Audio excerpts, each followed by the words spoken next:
तो चलिए लेकर आ चुके हैं गणित के बाद अब साइंस की बारी है, विज्ञान की बारी है। 80 में 80 लाना है दोस्तों। जो भी छात्र 18 फरवरी को एग्जाम देने वाले हैं बिहार बोर्ड से, उन सभी छात्रों के लिए वीडियोज रामबाण साबित होने वाले। एक एक प्रश्न इंपॉर्टेंट है दोस्तों, सारे के सारे प्रश्न आप लोग को छपेंगे बोर्ड परीक्षा में, है ना। 18 फरवरी को जितने भी छात्र फर्स्ट सेटिंग सेकंड सेटिंग दोनों छात्रों के लिए वीडियो शुरू से लेकर अंत तक जरूर देखेगा।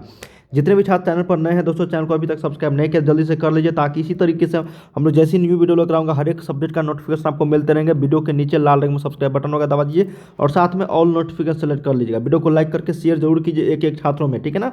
सेकेंड डे स्कूल है, इसी तरह का आप लोगों को क्वेश्चन पेपर देखने को मिलेंगे। साइंस विज्ञान का है ना, टोटल 80 क्वेश्चन रहेंगे। आपको 40 का जवाब देना है ऑब्जेक्टिव में, टोटल 24 क्वेश्चन रहेंगे, जिसमें 12 का जवाब देना है, 6 क्वेश्चन रहेंगे 3 का दीर्घ उत्तरीय में, ठीक है ना। ये प्रश्न कोड ए है दोस्तों, ए से लेकर जे तक रहते हैं। चलिए दोस्तों, बिना समय गवाए आप लोगों के लिए समय कम है, जितना प्रैक्टिस करना है कर लीजिए ना। काफ़ी सारे क्वेश्चन का मैं यहाँ पे प्रैक्टिस सेट करवाने वाला हूँ। तो चलिए दोस्तों, एक एक प्रश्न इंपॉर्टेंट है, वीडियो को शुरू से लेकर अंत तक जरूर देखिएगा, ठीक है।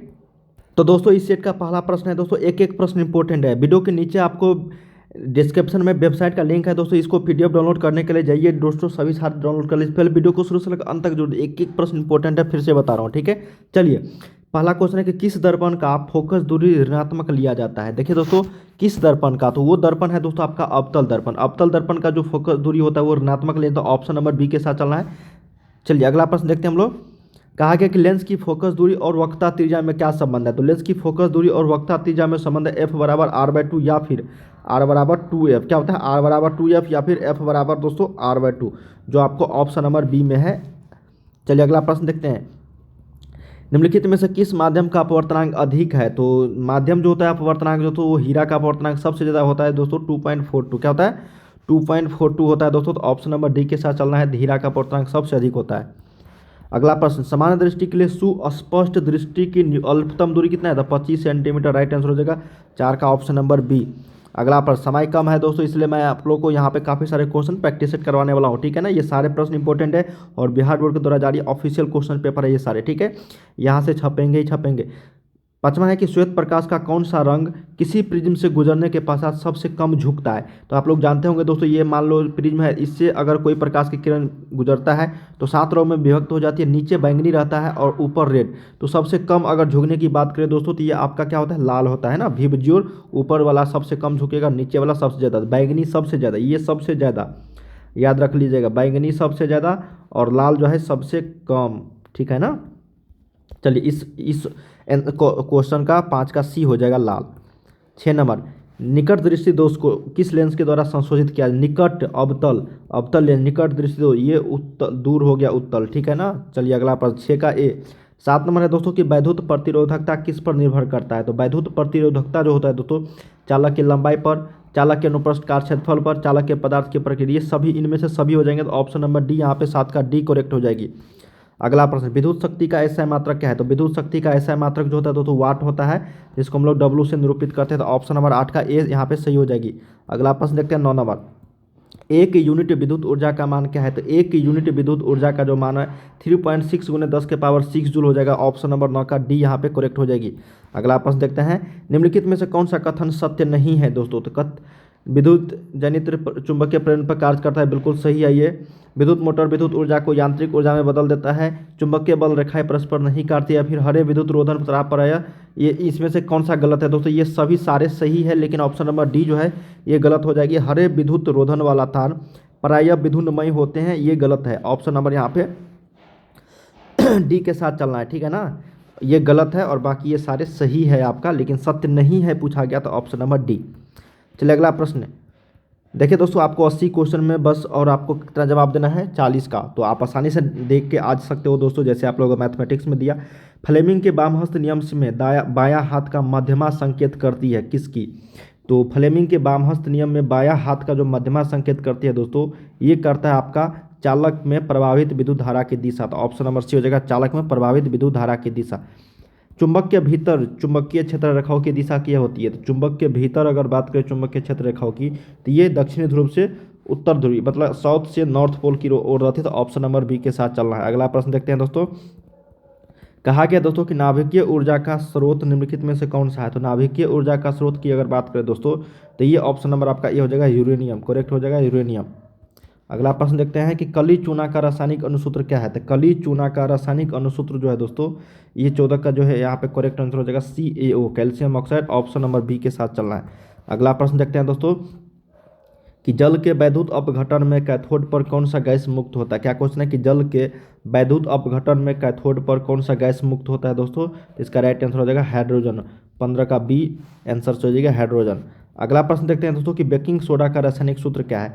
तो बेकिंग सोडा का रासायनिक सूत्र होता है NaHCO3। क्या हो जाएगा यहाँ पे 16 का correct answer NaHCO3 baking soda है ना। तो ऑप्शन नंबर यहाँ पे ए सही हो जाएगी। और एक होता है सोडियम कार्बोनेट दोस्तों Na2CO3 इंटू 10H2O, ये होता है सोडियम कार्बोनेट, ठीक है ना। ऑप्शन नंबर ए के साथ चलना है। चलिए अगला प्रश्न देखते हैं 17 नंबर। कहा गया है कि कौन सा पदार्थ नीले लिटमस पत्र को लाल कर देता है। तो नीले लिटमस पत्र को अगर लाल की बात करें दोस्तों तो ये अम्ल होता है। तो ऑप्शन नंबर 17 का ए यहाँ पे सही हो जाएगी। चलिए 18 देखते हैं कि मिल्क ऑफ मैग्नीशिया का पीएच मान क्या है। तो मिल्क ऑफ मैग्नीशिया का जो पीएच मान हो जाएगा दोस्तों, ये आपको 10.5 हो जाएगा। तो ऑप्शन नंबर यहाँ पे डी करेक्ट हो जाएगी। चलिए अगला प्रश्न देखते हैं 19 नंबर। कहा गया कि निम्नलिखित में से कौन अधातु चमकीला है। तो अधातु और वो भी चमकीला, तो ये ब्रोमीन हो जाएगा दोस्तों 19 का, सॉरी आयोडीन हो जाएगा है ना, आयोडीन। ऑप्शन नंबर यहाँ पे ए हो जाएगा है ना, क्योंकि ब्रोमीन धातु है। तो ऑप्शन नंबर यहाँ पे ए करेक्ट हो जाएगी। चलिए अगला प्रश्न देखते हैं 20 नंबर। कहा गया कि निम्नलिखित में से कौन सा धातु अत्यधिक अभिक्रियाशील है। तो अत्यधिक अभिक्रियाशील की अगर बात करें तो ये Na हो जाएगा सोडियम, ऑप्शन नंबर बी हो जाएगी यहाँ पे। 21 है दोस्तों कि ऑक्सीजन परमाणु के बाह्यतम कक्षा में इलेक्ट्रॉनों की संख्या कितनी होती है। तो ऑक्सीजन परमाणु के तो O6 होती है दोस्तों। तो यहाँ पे क्या हो जाएगा 21 का सही उत्तर आपका ऑप्शन नंबर बी हो जाएगा O6, ठीक है। तो मतलब 6 जो है इलेक्ट्रॉन बाह्यतम कक्षा में रहते हैं परमाणु। ब्यूटेनॉन क्या है, ब्यूटेनॉन तथा ब्यूटेनॉन एक कार्बनिक यौगिक है जिसका प्रक्रियात्मक समूह है। तो यहाँ पे ब्यूटेनॉन की अगर बात करें दोस्तों तो ये हो जाएगा आपका कीटोन समूह का है ना, कीटोन ब्यूटेनॉन। ऑप्शन नंबर यहाँ पे सी के साथ चलना है कीटोन। नाइट्रोजन के दो परमाणुओं के बीच कितने आबंध बनते हैं। तो नाइट्रोजन के दो परमाणुओं के बीच जो आबंध बनते हैं दोस्तों, ये आपका ट्राई बॉन्ड होता है, त्रि आबंध। ऑप्शन नंबर सी के साथ चलना है। एल्कीन का सामान्य सूत्र एल्कीन CnH2n क्या हो जाएगा CnH2n। तो 24 का यहाँ पे option number B. Alkane alkene alkyne पढ़ना है आप लोगों को, ठीक है ना। आवर्त आधुनिक आवर्त सारणी में आवर्तों की संख्या कितनी है 7 है, और ग्रुपों की संख्या टोटल 18 है, ठीक है ना। यहाँ पे आवर्त पीरियड हो जाएगी 7।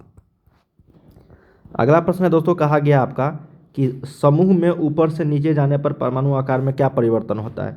तो अगर समूह में ऊपर से नीचे जाते हैं दोस्तों तो परमाणु आकार में जो परिवर्तन होता है उसको हम लोग बोलते हैं परमाणु साइज बढ़ता है। क्या बोलते हैं, परमाणु साइज बढ़ता है ना धीरे धीरे। कौन सा एंजाइम एमल्सीकृत होकर वसा का पाचन करता है। तो कौन सा एंजाइम एमल्सीकृत वसा का पाचन करता है दोस्तों। तो 27 का सही उत्तर हो जाएगा ऑप्शन नंबर सी लाइपेज। क्या हो जाएगा लाइपेज। चलिए अगला प्रश्न देखते हैं 28 नंबर की सामान्य प्रकुंचन रक्तदाब जो होता है वो क्या होता है। सामान्य प्रकुंचन रक्तदाब जो होता है दोस्तों वो आपको 120 mm क्या होता है दोस्तों। 28 का सही उत्तर ऑप्शन नंबर सी के साथ चलना है, सी है ना। पतियों में प्रकाश संश्लेषण द्वारा बना भोजन पादप के अन्य भागों में किसके द्वारा भेजा जाता है। किस भोजन की अगर बात करते हैं फ्लोएम द्वारा हो जाएगा दोस्तों। और अगर जल की बात करता है जल की बात दोस्तों तो ये जाइलम द्वारा हो जाता है। तो 29 का सही उत्तर यहाँ पे ऑप्शन नंबर बी, ये जल ले जाया जाता है जाइलम द्वारा, फ्लोएम द्वारा भोजन मतलब फूड है ना, फूड। चलिए अगला प्रश्न देखते हैं दोस्तों कि उस पौधा का नाम बताइए जो कलम द्वारा कायिक प्रवर्धन को प्रदर्शित करता है। तो इसका राइट आंसर हो जाएगी गुलाब, ऑप्शन नंबर बी। अगला प्रश्न देखते हैं 31 नंबर। कहा गया कि कालाजार बीमारी किस रोगजनक के कारण होता है। तो कालाजार बीमारी जो होता है दोस्तों ये होता है आपका प्लाज्मोडियम लेशमानिया या फिर अमीबा। तो 31 का सही उत्तर हो जाएगा ऑप्शन नंबर बी लेशमानिया। 32 है दोस्तों कि निम्नलिखित में से कौन द्विलिंगी पुष्प है। तो द्विलिंगी पुष्प की अगर बात करें दोस्तों तो यहाँ पे सही उत्तर हो जाएगा गुलाब पुष्प, ऑप्शन नंबर 32 का ए सही हो जाएगी। 33 देखते हैं दोस्तों। कहा गया कि मानव में घ्राण ग्राही स्थित होता है। तो मानव में घ्राण ग्राही जो स्थित होता है कहाँ पे। तो यहाँ पे 33 का सही उत्तर हो जाएगा दोस्तों नाकों में, ऑप्शन नंबर बी हो जाएगा नाकों में है ना। अगला प्रश्न देखते हैं दोस्तों 34 नंबर कि हमारे शरीर की सभी ऐच्छिक क्रियाएं नियंत्रित होती है। तो हमारे शरीर के जितने भी ऐच्छिक क्रियाएं दोस्तों नियंत्रित होती है वो होता है दोस्तों आपका प्रमस्तिष्क से। तो ऑप्शन नंबर ए के साथ चल रहा है 34 का ए। अगला प्रश्न देखते हैं कि जंतुओं में वृद्धि हार्मोन स्रावित होता है। तो जंतुओं में वृद्धि हार्मोन जो स्रावित होता है दोस्तों ये होता है आपका पीयूष ग्रंथि से, ऑप्शन नंबर ए के साथ चलना है। अगला प्रश्न देखते हैं कि आनुवांशिकता का सिद्धांत किसने प्रतिपादित किया था। तो आनुवांशिकता का जो सिद्धांत प्रतिपादित किया था दोस्तों ये मेंडल के द्वारा, ऑप्शन नंबर ए के साथ चलना है। 37 है कि स्त्रियों में लिंग गुणसूत्र होता है। तो स्त्रियों में अगर लिंग गुणसूत्र की बात करें दोस्तों तो XX होता है और XY आपका पुरुष में होता है ना, और ये XX आपका स्त्रियों में होता है। तो याद रखिएगा दोस्तों ऑप्शन नंबर बी। अगला प्रश्न देखते हैं दोस्तों। यहाँ पे हम लोग कहा गया कि निम्नलिखित में से कौन जैव निम्नीकरणीय कचरा है। तो जैव निम्नीकरणीय कचरा यहाँ पे 38 का सही उत्तर हो जाएगा option number D, tissue paper. अगला प्रश्न देखते हैं कि आहार तथा पानी किस राज्य की जल संग्रहण व्यवस्था है दोस्तों। आहार तथा पानी, तो ये है आपका बिहार का। तो ऑप्शन नंबर 39 का डी हो जाएगा यहाँ पे। नेक्स्ट है दोस्तों 40 नंबर, कहा गया आपका कि प्राकृतिक संसाधनों का प्रबंधन के लिए सबसे उपयुक्त विकल्प निम्नलिखित में से कौन है।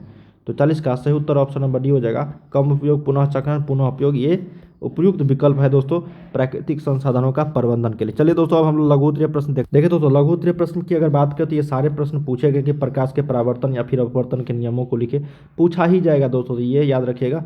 चलिए अब देखिए एक आपको आलेख पूछेगा, किरण आरेख दोस्तों। जैसे यहाँ पे अवतल दर्पण के वक्ता त्रिज्या या फिर उत्तल लेंस में पूछे या फिर अवतल दर्पण में, तो इसको आप लोगों को देख लेना है एक बार, ठीक है ना। फिर प्रकाश का परिकीर्णन से आप क्या समझते हैं ये पूछा जा सकता है। विद्युत विभव को परिभाषित करें, है ना, ये सारे प्रश्न। फिर आपको एक न्यूमेरिकल प्रश्न दे दिया जाएगा जो काफ़ी ईजी है दोस्तों, H=I² RT वाले फार्मूला से इसको बना लेनी है जब भी उष्मा वाले क्वेश्चन आए तो। फिर आपको चुंबकीय क्षेत्र रेखा एक दूसरे को प्रतिच्छेद क्यों नहीं करती है, इसको आपको आंसर करना है। नवीकरणीय और नवीकरणीय स्रोतों में 2 अंतर लिखना है, ठीक है ना। तो यहाँ पे किस परिस्थिति में फ्लेमिंग के दक्षिण वामहस्त नियम का यहाँ पे प्रयोग किया जाता है, ये भी आप लोग को यहाँ पे पूछा गया है। तो दोस्तों हम लोगों ने यहाँ पे टोटल 8 क्वेश्चन लघु उत्तरीय किए हैं, जिसमें से आपको 5 तो 100% आएंगे ही आएंगे, और साथ में जितने भी मैंने आप लोगों को 40 क्वेश्चन बताए हैं ऑब्जेक्टिव टाइप, वो सारे क्वेश्चन इंपॉर्टेंट थे दोस्तों, जो आप सभी के एग्जाम में डायरेक्ट देखने को मिलेंगे। चलिए दोस्तों हम लोग लेके आते हैं नेक्स्ट वीडियो, तब तक के लिए जय हिंद जय भारत। और वीडियो को लाइक करके शेयर जरूर कीजिएगा और चैनल को सब्सक्राइब जरूर कर लेना, ठीक है।